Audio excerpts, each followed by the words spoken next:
பாத்தியா? இருடி.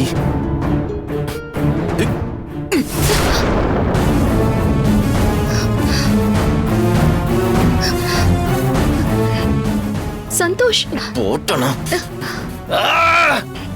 சந்தோஷ், என்ன ஆச்சு உனக்கு?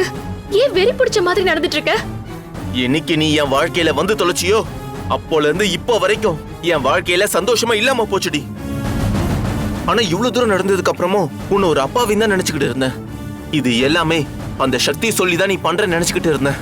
ஆனா இப்பதானே தெரியுது, ஒட்டுமொத்த குடும்பமும் ஒன்னா சேர்ந்து பணக்கார பசங்களை வளைச்சு போட்டு பணம் பறிக்கிறதே ஒரு வேலையை செஞ்சுக்கிட்டு இருக்கீங்கன்னு. உனக்கும் உன் குடும்பத்துக்கும் எவ்வளவு தைரியம் இருந்தா போலீஸை கூட்டிட்டு வந்து மிரட்டுவீங்க? போலீஸ் வந்து மிரட்டினா நாங்க பயந்துருவோமா?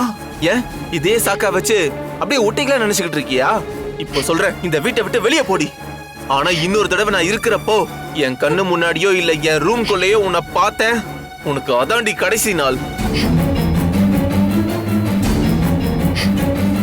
இப்ப சொல்றேன்டி, உண்மையிலேயே நீ சரியான பொம்பளையா இருந்தா என்னோட புருஷன் என்னை வீட்டை விட்டு துரத்திட்டான்னு இப்ப போய் போலீஸ்ல போய் கம்ப்ளைண்ட் கொடுடி. போடி.